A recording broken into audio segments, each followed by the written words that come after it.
My name is Marilyn. I make content debunking myths and misconceptions around society with science and research. If you want to know about my sciencey side, you can check my bio. So the myth today is very dear to my heart because I've wanted it to be true. The feminist side of me wants it to be true. It's the myth that everyone starts out as female. I know, ladies, I know. But unfortunately, that is not true. There's an argument that says that we all get our mitochondrial DNA from, the mitochondrial Eve that was found in Ethiopia. But studies have shown that yes, our mitochondrial DNA may be traced to her, but there are other women that existed. And some people also argue that maybe we came into this world through parthenogenesis. If you don't know what that is, it means that we came into this world through unfertilized eggs, just like the Komodo dragon, the honeybee. But the thing is, if we did that, okay, we will not be able to produce any viable offspring. Even if we're able to produce a viable offspring, and let's say it survives, we'll be susceptible to that's what they call the bottleneck syndrome, or we might be wiped out easily by disease because we have no genetic diversity. Parthenogenesis, that's not feasible.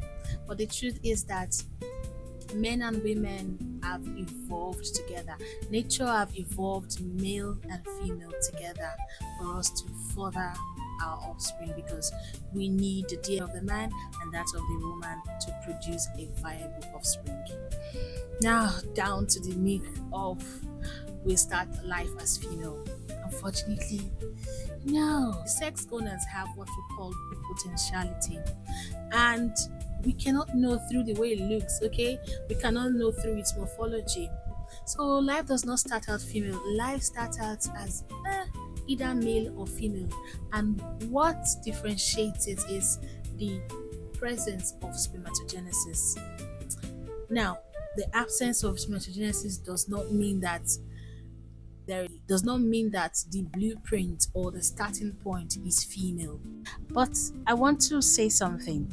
The part to the formation of the ovaries is not yet studied. I will say it's understudied because I will also talk about the misogyny and patriarchy in science, but that's a topic for another day. But the part to maleness is extremely studied, and we know that part. So nature has evolved us to come together, man and women. In fact, we cannot do without each other to further our species. It's a myth that was so hard for me to bust because I am a feminist through and through. For the sake of my ego, I want to believe that we are the blueprint, that life starts with us. But unfortunately, that's not it.